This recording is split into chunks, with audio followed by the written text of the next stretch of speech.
Students, आज हम class 9th की भूगोल की जो समकालीन भारत फर्स्ट की आपकी बुक है उसका चैप्टर नंबर 5 प्राकृतिक वनस्पति तथा वन्य प्राणी, इसके जो प्रश्नोत्तर है वो इस सेशन में हम डिस्कस करेंगे। फर्स्ट आपका जो सेक्शन है वो है मल्टीपल चॉइस क्वेश्चंस।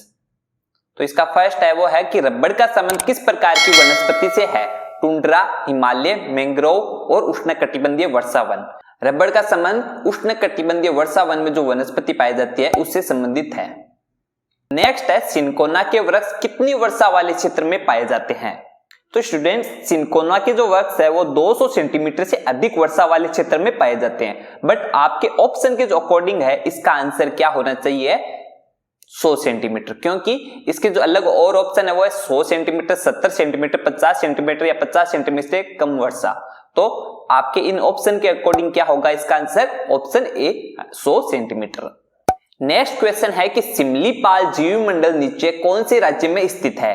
तो यहाँ 4 राज्य दिए गए, आपको बताना है कि सिमलीपाल जीव मंडल नीचे कहाँ स्थित है। तो ये स्थित है ओडिशा में। नेक्स्ट है कि भारत में कौन से जीवमंडल नीचे विश्व के जीवमंडल नीचियों में से लिए गए हैं? मानस, मन्नार की खाड़ी, नीलगिरी और नंदा देवी। तो हमने इस चैप्टर में देखा था कि टोटल जीवमंडल कितने 18, और उनमें से जो 10 जीवमंडल है वो किस में लिए गए हैं? विश्व के जीवमंडल नीचियों में सम्मिलित किए गए हैं, और उनमें ये सभी चारों सम्मिलित है। तो आपका ऑप्शन होगा ऑल, ये सभी ऑप्शन सही है। नेक्स्ट है संक्षिप्त उत्तर वाले प्रश्न। तो इसका फर्स्ट प्रश्न है कि भारत में पादपों तथा जीवों का जो वितरण है वो किन तत्वों द्वारा निर्धारित होता है? तो भारत में जो पादपों और जीवों का वितरण है वो फर्स्ट सेक्शन हमने बनाया कि धरातल।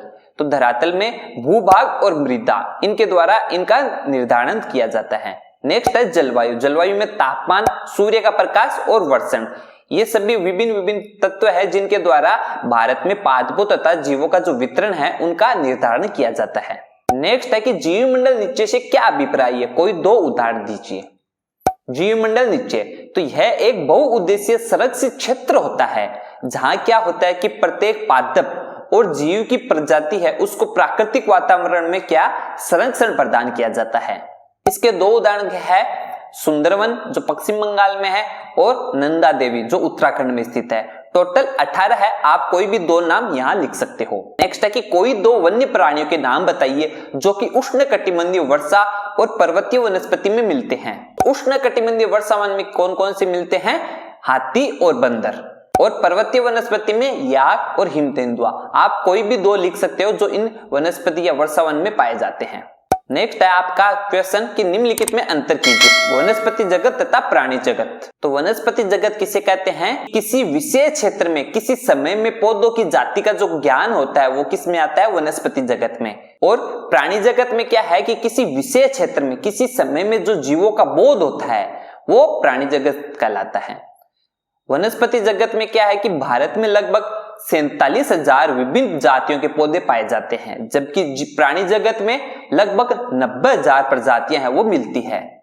तो ये दोनों मुख्य अंतर है वनस्पति जगत और प्राणी जगत में। नेक्स्ट है कि सदाबहार वन और पर्णपाती वन, इसमें आपको डिफरेंस है वो बताना है। तो सदाबहार वन कहां पाए जाते हैं? जहां बहुत भारी वर्षा होती है और जहां अल्पकालिक शुष्क मौसम के साथ 200 सेंटीमीटर से भी अधिक वर्षा होती है।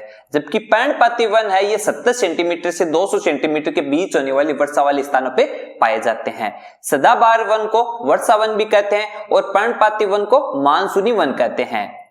सदाबहार वन है, इसमें विभिन्न प्रकार की वनस्पति उत्पन्न होती है जैसे वृक्ष, झाड़, लताएं आदि, और यहाँ की जो जलवायु है वो गर्म और आर्द्र होती है। जबकि पर्णपाती वन है उसमें जलवायु के आधार पर इनको 2 प्रकार से बांटा गया है। फर्स्ट है आर्द्र पर्णपाती जो 100 से 200 सेंटीमीटर वर्षा वाले इलाकों में पाए जाते हैं, और शुष्क पर्णपाती 70 से 100 सेंटीमीटर वर्षा वाले स्थान पे पाए जाते हैं।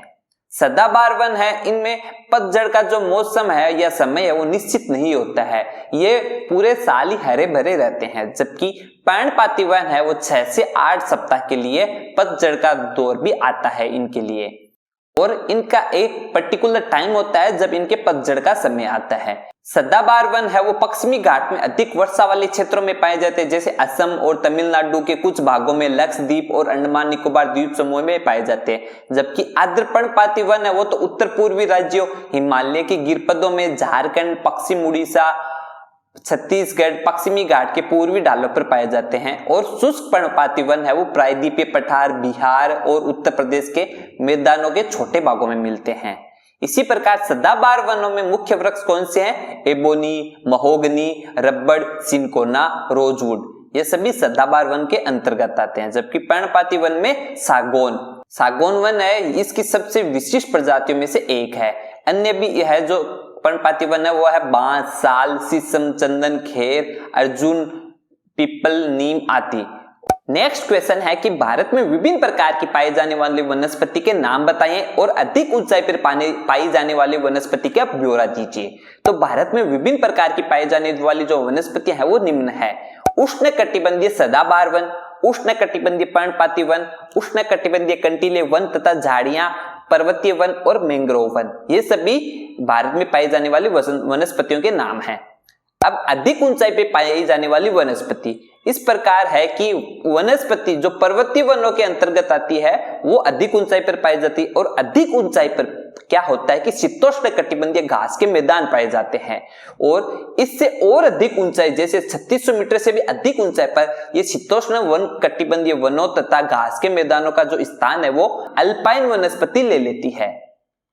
सिल्वर फर, जूनिपर, पाइन और बर्च इन वनों में मुख्य वृक्ष होते हैं। जैसे जैसे हिमरेखा में ऊपर की ओर बढ़ते हैं तो क्या होता है कि ये पेड़ पौधे हैं वो बोने होते जाते हैं। अंततः ये झाड़ झंखाड़ में बदलकर अल्पाइन घास के मैदानों में विलीन हो जाते हैं। अत्यधिक ऊंचाइयों पर मोस, लीचन आदि घास मिलती है।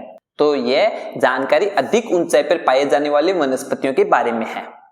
अधिक ऊंचाई पर क्या होता है, जैसे जैसे ऊंचाई बढ़ती जाती है वनस्पति है वो उसका रूप है वो छोटा होता जाता है। अंत में ये घास के रूप में पाई जाती है। जैसे बहुत ही ऊंचाई लगभग हम मानने की 3500 या 3600 मीटर से भी अधिक ऊंचाई पर जो वनस्पतियां हैं वो एकदम घास के रूप में पाई जाती है।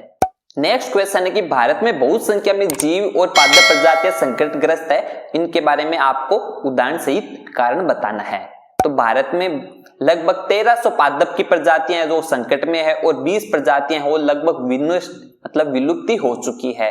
तो भारत में जीव और पादप प्रजातियों के संकटग्रस्त होने के निम्न कारण है।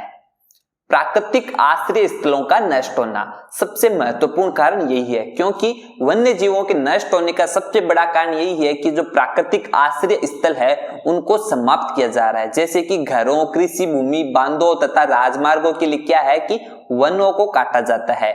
इससे इनका जो प्राकृतिक वनस्पति है इनका जो आवास है वो नष्ट हो जाते हैं और वन नष्ट होने से पादप प्रजातियां भी संकट में आ जाती है।